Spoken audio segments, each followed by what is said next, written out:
ሞገስ በብዙ መንገድ በአእምሮ ብስለት መብለጥ አለብን። ኤፍራታን መጠቀም አለብን። ምክንያቱም ዝና ስለ ማህሌት ኤፍራታን እየጠየቃት ነበር። በጣም አሪፍ ሐሳብ ነው። ኤፍራታን በብዙ ነገር መደለል ይቻላል። ብዙም አታስቸግረንም፣ ግን ወይ ደግሞ ማስማማት ወይ ደግሞ መያዝ አለብን።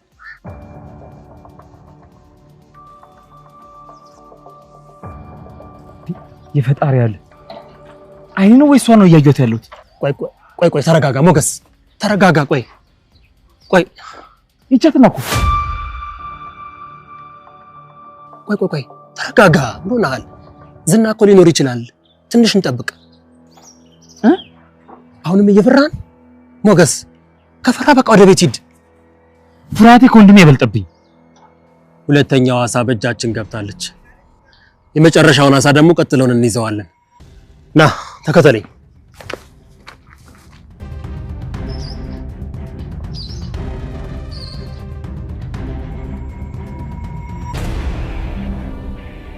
ከጠፋ ጀምሮ እኛን መከተል ያቆመ ይመስለኛል። ግን በእናትህ አግቶት እንዳይ። ለምን ቤት አይሄድም? ማን ቤት? ዝና ቤት። በስመ አብ ወወልድ ወመንፈስ ቅዱስ። የሰይጣን ቤት ይኬዳል እንዴ? ታይ እንጂ ሉላዬ፣ እንዴት እዛ ቤት ውስጥ ትጋብዥናለች? ዝናን ብሩክ ይዞ ሊያቆየው አይችልም። ሲጀመር ብሩክ ጠንከር ያለ ኃይል ይዞት ነው እንጂ ዝና አግቶ ያቆየው። ዝና ብዙ ተባባሪ ነው ያለው። ምንም ማድረግ ይችላል። አቅላችሁ አትዩት። ከምታስቡት በላይ ክፉና ጨካኝ ነው። አውቃለሁ ሉላ። ዝና እንዴት መያዝ እንዳለበት ቀድሞ መድብል እቅድ አውጥቷል። የማይሆን ነገር ነው እባክህ። ጅቦች አንበሳ ሊያግቱት ቢሞክሩ ምንድነው? በአንድ ጅሞት ይጠናቀቃል። እንግዲህ መድብል የሚለውን ነገር ማድረግ ነው። ስሙማ ግን ይህን ሰፈር ዝና ያውቀውማ? ዝና የማያውቀው ሰፈርም ሆነ ሰው የለም። ኧረ በኪድዬ፣ እኔ በቃ እንዴት እኔ ዋን ሳልጠግብ መሞት አልፈልግም። እኔ ምርጥ የሆኑ እህቶች ናቸው ያሉኝ። በነገራችን ላይ በጣም ደስ ብሎኛል እህት ስላገኘሽ። እህት ቢሉሽ እህት መሰልሽ እንዴ? በቃ ፍቅር የሆነ ቤት ነው። እድለኛ ነሽ ዳጣ። መድብል ቴክስት አድርጎልኝ ነበረ። አንሄድም? ኧረ ኪድዬን እኔ አልሄድም። ማህሌት እኮ እንደተያዘች ናት። አልናፈቀችሽ? ፖሊስ ግን እንዳይዛችሁ። ሰው መያዝ እኮ ወንጀል ነው። ማህሌት ራሱ እኮ ወንጀለኛ ናት። ቢሆንም ግን እሷን ቤት ውስጥ በግድ ማስቀመጥና መቅጣት ወይ ጉዳት ማድረስ እሱን በህግ ያስጠይቃል። የምትፈልጉትን ጠይቋትና ልቀቋት፣ አትግዷት። ኤፍራታ በቁጥጥር ስር ዋለች። ማህሌትን ከዚህ በፊት ቀደም ብለው ይዘዋት ነበር። በድጋሚ ደግሞ ማህሌትን ይዘዋት አልበቃ ብሏቸው ኤፍራታንም ጨምረው ይዘዋታል። ዝናን ለማግኘት ወጥመድ ውስጥ ለማስገባት የግዴታ ኤፍራታንም ማጥመድ አለብን ብለው ነበረ። ኤፍራታ ሳይታሰብ ቀጥ ብላ ወደ ራሳቸው ቤት ስትመጣ ሁለተኛዋ አይጥ ተገኝታለች። የግዴታ ማጥመድ አለብን ብለው እንግዲህ ወጥመዳቸው ውስጥ አስገብተዋታል። እነሱን ሁለታቸውን ካጠመዱ ሶስተኛው ዝናን ለማጥመድ ቀላል ይሆንልናል ብለው አስበዋል። እንግዲህ ዝና እስከ ዛሬ ላደረገው ነገር ዋጋ የሚከፍልበት ጊዜ አሁን ቀርቧል። ያው ማህሌትም ኤፍራታም ተይዘውበት ወደ ኋላ እንደማይል እርግጥ ነው። እነሱን ለማስለቀቅ እነሱን ምን ያዛቸው ብሎ እየገሰገሰ እሱ በጉልበቱ ስለሚተማመን መምጣቱ አይቀርም። በዛ ሰዓት እንግዲህ እሱን በቁጥጥር ስር ለማዋል ቀላል ይሆንላቸዋል ማለት ነው። ሰላም ሰላም፣ ውድና የተከበራችሁ የቻናላችን ቤተሰቦች እንኳን ሰላም መጣችሁ። ላይክ፣ ሸር፣ ሰብስክራይብ በማድረግ ቪዲዮውን ጀምሩ።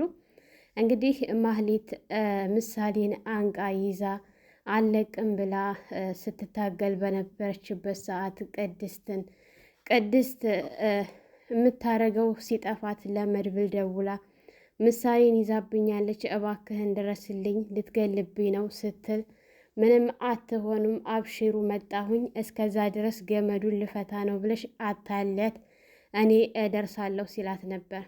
ቅድስትን በጣም ፈርታ አረ ልትገልብኝ እኮ ነው፣ እስከዛ ድረስ እኔ እሷን እስከምፈታ ታልፈታሽኝ የሆነ ነገር አደርጋታለሁ ብላኛለችና እባክህን መድብል ድረስልኝ ስትል መድብልም እየመጣ ነው፣ እንዳትፈሪ፣ ኃይል እንዳትጠቀሚ፣ ገመዱን ቀስ እያልሽ ለማቆየት ሞክሪ ብሎ ሲላት እሺ ብላ ገመዱ አልፈታ ብሎኝ ነው፣ ባክሽን እትዬ ምሳሌን ልቀቂያት እያለች ስትታገል እለቃታለሁ አንቺ መጀመሪያ ፍቺ ስትል፣ ነገር ግን ብትፈታትም ማህሌት ቅድስትን ደብድባ ምሳሌን ስኪን ቢላ አውጥታ በቢላ ወጋታለሁ ገላታለሁኝ እያለች በነበረበት ሰዓት መድብል በሩን ከፍቶ ልቀቂ ሲላት አልለቅም ማንኛቸውም እንዳትጠጉኝ ስትል እናንተ ወደ ኋላ ሽሹ፣ እኔ በሩን ከፍታችሁልኝ እኔ ስወጣ መምጣት ትችላላችሁ ስትል መድብል በጣም ተናዶና ተበሳጭቶ ልቀቂያት፣ ካለቀቅሻት ግን ኃይል እጠቀማለሁ ሲላት ምንም አታመጣም፣ ወደዛሁን ብያለሁኝ ወደዛሁን፣ ስለዚህ ልጅቱን አለቃትም ስትል ነበረ ማለት ነው። የግድ ምሳሌን ማስለቀቅ ስላለበት ያው እስከ ዛሬ ድረስ ምንም አይነት ኃይል አልተጠቀምም ነበረ። ከዚህ በኋላ ግን በምሳሌ ከመጣሽ ለማንም ብዬ አልኖርም፣ ለነሱ ብዬ ነው የምኖረው ሲል መሳሪያውን አውጥቶ ሲደቅንባት ልጅቱን እጎዳታለሁ መሳሪያውን ጣል ስትል እሱ ግን በፍጹም ከ1 እስከ 3 እቆጥርልሻለሁኝ 3 ቁጥር ከጨረስኩኝ የመጨረሻሽ ነው የሚሆነው ሲላት እሺ በማለት እንግዲህ ከ1 እስከ 3 ሲቆጥርላት ምሳሌን አውጥታ ነበር የጣለቻት ማለት ነው። ምሳሌን ከለቀቀቻት በኋላ ቅድስትና ምሳሌን አቅፎ እኔ ያለሁላችሁ ምንም አትሆኑም ደርሼላችኋለሁኝ እያላቸው በነበረበት ሰዓት ማህሌት ልታመልጥ ስትል በሩን ዘግቶባት ስለነበረ ማምለጥ አልቻለችም። እስከ ዛሬ አልደበደባትም ነበር፣ አሁን ግን በጣም ነበር የደበደባት ማለት ነው። ራሷን እስክትስት ድረስ ተደብድባ የበለጠ ታስራለች። ያለ ውሃ ያለ ምግብ አድርጓታል። ምክንያቱም ጥጋቧ አልበርድላት ስላለ የግዴታ ይሄን ማድረግ አለብኝ ብሎ ይህን አድርጓል ማለት ነው። እንግዲህ ማህሌት በገዛ እጇ ኃይሉ እንዲጠብቅባት አድርጋለች። ማህሌት ምንም አቅም የላትም። ምሳሌም ልክ እንደ እናት አታላ ነው እንጂ ልታስራት የቻለችው በፍጹም ከዚህ በኋላ እዛ ክላስ ድርሽ እንዳትል መድብል ነግሯታል ማለት ነው። ያው ቅድስትንም ተጠንቀቂ፣ ምንም አይነት ስራ ይቅር ሉሊ። እንግዲህ ኤፍራታ በተደጋጋሚ እየደወለ ዝና ስለ ማህሌት ምንም ያገኘሽው ነገር የለም እንዴ ብሎ ሲላት በፍጹም ምንም ያገኘሁት የለም ስትል መገናኘት አለብን ብሏት ሄዳ ነበረ። ልክ ከሄደች በኋላ እንዴት ነው እያለ ሲጠይቃት ምንም የማውቀው ነገር የለም፣ በእርግጠኝነት ያ መድብል ይዟት ነው የሚሆነው ስትል መድብል አልያዛትም። ምክንያቱም እሷ እዛ ቤት በሄደችበት ሰዓት መድብል ከኔ ጋር ነበረ ብሎ ሲላት አሁን እምልክሽን በቀጥታ ታደርጊያለሽ፣ መድብል ጋር ሄደሽ እዛ ብሩክ ቤት የነበረበት ቤት ሄደሽ ጠይቂልኝ፣ መኖርና ለመኖሯን አንቺ ሄደሽ ማረጋገጥ አለብሽ ብሎ ሲላት ቆይ ከኔ አንተ አትሻልም እንዴ አንተ አትሄድም ስትለው እኔ አልሄድም ነግሬሻለሁ፣ አንቺ ሂጂ ብዬሻለሁ ሲላት እሷ ደግሞ አንተ የፈራኸውን እኔ እንዴት አልፈራ፣ እኔ ፈራለሁ፣ እዛ ቤት አልሄድም ስትል ወደሽ ሳይሆን በግድሽ ትሄጃለሽ፣ እኔ አዝዥሻለሁ፣ አንቺ ይሄን አላደርግም ይሄን አልሰራም ብለሽ ማለት አትችይም ብሎ ሲላት በጣም በመፍራትና በመንቀጥቀጥ ከእኔን ነው የምትፈሪው ወይስ ከእኔና ከመድብል ብሎ ምርጫ ሰጥቷት ነበረ ማለት ነው። ምርጫ ከሰጣት በኋላ አማራጭ ስላልነበር ምክንያቱም አልሄድም ካልሽ ምን እንደማደርግብሽ ጠንቀቀሽ ታውቂያለሽ፣ ስለዚህ የግዴታ ትሄጃለሽ ብሎ ሲላት እዛ ቤት ሄደሽ ያለውን ነገር አጣርተሽ ትመጫለሽ ብሎ ሲላት ነበረ። እሺ ብላ ጉዞ በጀመረችበት ሰዓት ያው ሞገስ ከሉላ ጋር ወጣ ብለው አየር እየተቀበሉ ደስ በሚል ሁኔታ እየተዝናኑ ዳጣን ጣታዋት። ዳጣ ወደ እነሱ ጋር ሄዳ እነሱን ስታገኛቸው አምሮብሻል አምሮብሻል ሲባባሉ ነበረ ማለት ነው። ሉላም በጣም አምሮብሻል ስትላት ምን እኔ ያምርብኛል አንቺ ነሽ እንጂ በጣም ያማረብሽ ስትላት እንዴ ከኔማ አንቺ ነሽ ያማረብሽ የበለጠ እያለቻት ነበረ ማለት ነው። እንግዲህ የራሳቸው እየተሞጋገሱ ባለበት ሰዓት ቆይ ማህሌት ምን አለቻችሁ ስለ ብሩክ ምን አዲስ ነገረቻችሁ ስትል ምንም አልነገረችንም፣ ያው የምትናገረው ነገር ሁሉ የሚጠቁመው ወደ ዝና ነው፣ ነገሮችን ሁሉ የዝና እጅ እንዳለበት ነው የሚያጠቁመው፣ እሷ ምንም የምታውቀው ነገር የለም ብሎ ሲላት ነበር። የግዴታ ግን ዝናን ለማግኘት ሉላን ለማቆየት ያኔ ማህሌትን ማቆየት አለብን። ማህሌትን አሁን ደግሞ ዝናን ለማጥመድ በድጋሚ ኤፍራታን ይዘናት ማገት አለብን ብሎ ሲያት ማገት እኮ ወንጀል ነው፣ ስለዚህ የሆነ ነገር እንዳትሰሩ ተጠንቀቁ ስትላቸው እኛ ምንም አይነት ጉዳት አንደርስባቸውም ይዘን ነገሮችን እያጣራ ነው እንጂ ምናምን ብሎ ሲላት ነበረ ማለት ነው። እንግዲህ ከእነሱ ጋር ጊዜ ካሳለፈ በኋላ ሞገስ ሉላንም ወደ ቤቷ አስገብቶ ዳጣንም ወደ እነ ብሩክ ቤት ወስደዋት። ምክንያቱም ሰው ያስፈልጋቸዋል፣ ምሳሌና ቅድስት ማለት ነው።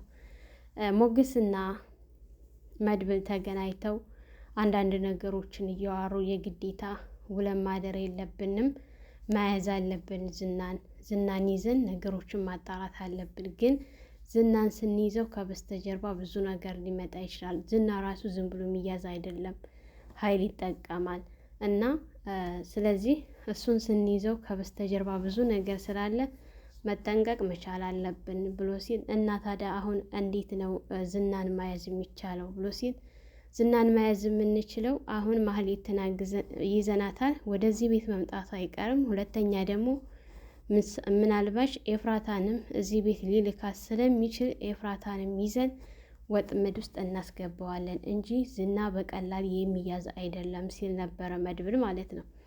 ግን ምንም ይሁን ምንም የግዴታ ለወንድሜ መድረስ ያለብኝ እሱን ይዤ ነው እያለ በነበረበት ሰዓት ያው ቢፈራም ሞገስ ከወንድሜ ይበልጥብኝም ፍርሃቴ እያለ ነበረ ማለት ነው።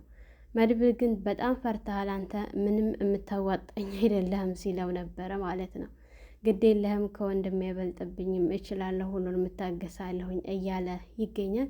እውነት አሁን እንደው ለወንድሙ ብሎ ነገሮችን ያሳልፋል የሚለውን አብረን የምናይ ይሆናል። እንግዲህ ኤፍራታ ወደ እነ ብሩክ ቤት ተልኳዋን ለመፈጸም እየመጣች ባለችበት ሰዓት እሷን እንዴት ነው የምናገኛት፣ እንዴት ነው የምናጠምዳት እየተባባሉ በነበረበት ሰዓት መድብልና ሞገስ ኤፍራታ እንዳጋጣሚ ስታልፍ ሲያየት ሞገስ በጣም ተረብሾ ቆይ ኤፍራታ ናት ወይስ አይኔ ነው ምናምን ሲል አይንህ አይደለም ኤፍራታ ናት፣ ግን ደግሞ ተረጋጋ፣ እንደዚህ አትሁን፣ ከኋላዋ ዝና ሊኖር ይችላል፣ ቆይ ትንሽ ትሄድና እንከተላታለን እያሉ ነበረ ማለት ነው። እንግዲህ እሷ እየሄደች በነበረችበት ሰዓት ሲከታተላቸው በነበረበት ሰዓት ማንም ከኋላዋ የለም። ወደ ቤት ቀጥ ብላ ስትሄድ እነሱም ከኋላ ሲከታተሏት ነበረ። ቅድስትም እንግዲህ ለማህሌት ጨዋ አድርገን እንስጣት ስትላት ምሳሌን ውሃ ይጠማታል እኮ እያለች ስታዝንላት ነበረ ማለት ነው። ህፃኗ ልጅ ትሻላለች ከማህሌት። ማህሌት ብዙ ነገሮችን አጣለች፣ ብዙ ነገር እያጣች ነው። ብዙ ነገሯ በቃ ከብሩክ ቤት ከወጣች ብስቁልቁላ ወጥቷል። ግን ምንም አልተማረችም እስከ ዛሬ በህይወቷ ማለት ነው። ሰው እኮ ብዙ ነገር ሲደርስበት እየተማረ ይሄዳል፣ ያኔ ወደ ራሱ እየተመለሰ። እሷ ግን ምንም አልተመለሰችም እስከ ዛሬ ድረስ እንደዛው ናት ማለት ነው። ምንም ለውጥ የላትም እና በጣም ነው የሚገርመው። ከእሷ ምሳሌ ትሻላለች ማለት ነው። ህፃኗ ልጅ ምሳሌ ታስባለች ከእሷ። እሷ ግን ምንም በቃ ያው ናት። ምንድን ነው የሚባል የሆነ ተረት ነበረ ማለት ነው። ቢወቅጡትም ቦጭ እንደሚለው ውሃ ቢወቅጡትም ቦጭ እንደሚለው ማህሌት ማለት እንደዛ ናት ማለት ነው። እንግዲህ መድብል እና ሞገስ ያሰቡት ነገር በቀጥታ እየተሳካላቸው ነው። ከአሁን በፊትም ማህሌት ስትፈለግ ቀጥ ብላ ነበር ወደ ቤት የመጣችው። አሁንም ደግሞ እንደዚሁ ኤፍራታ ሁለተኛው አጋጣሚ በጣም ጥሩ አጋጣሚ የሆነላቸው ወደ ራሳቸው ቤት ቀጥ እያሉ ነው እየመጡ እየታገቱ ያሉት ማለት ነው። አሁን እንግዲህ ኤፍራታ ስትታገት ማህሌት እዚህ መሆኗ ስታውቅ ምን እንደሚፈጠር አስባቸውታል። ሁለታቸውም እዚህ ሲገናኙ እስከ ዛሬ ጠፍተው ተጠፋፍተው ነበር። አሁን እንግዲህ እዚህ ሲገናኙ ሁለታቸውም አንድ ቤት በአንድ ክላስ ሲታገቱ፣ ያው ኤፍራታ በጣም ፈሪ ናት። ያለ የሌለውን በአንድ ጊዜ ዝግዝግ ነው የምታደርገው ማለት ነው። እንግዲህ መድብልም የኔ ጥቁር አዝሙድ ምናምን እያለ እስከ ዛሬ ድረስ ልቧን እየጠባት ነበረ። አሁን ደግሞ ለምን እንደፈለጋት በእርግጠኝነት ይገባታል ማለት ነው። ለምን እንደነበረ ሲፈልጋት የነበረው አሁን ይገባታል። ሞገስም ለአንዴና ለመጨረሻ እኔም ሰላም አገኛለሁ እረፍት እናገኛለንና የግዴታ ዝናን መታገል አለብን ብለው ነበረ። እንግዲህ ዝናን የሚያስወግዱበት ጊዜ እየደረሰ ነው። ሰላም ሰላም! ውድና የተከበራችሁ የቻናላችን ቤተሰቦች እንኳን ሰላም መጣችሁ። ለፍካት ሚዲያ አዲስ የሆናችሁ ላይክ፣ ሸር፣ ሰብስክራይብ በማድረግ እንዲሁም የደወል ምልክቱን በማጥቆር ቤተሰብ እንድትሆኑ እያልኩኝ ለዛሬ ነበረን ይህን ይመስል ነበር። በሌላ ቪዲዮ ተመልሼ እስከምመጣ በያላችሁበት ፈጣሪ ይጠብቃችሁ፣ ሀገራችንን ሰላም ያድርግልን። ዞሮ መግቢያችን መመለሻችን ሀገራችን ነውና እንዲሁም ወጥቶ ከመቅረት ፈጣሪ ይጠብቀን እያልኩኝ ሰናበታችኋለሁ። መልካም ጊዜ፣ መልካም ቆይታ ይሆንላችሁ።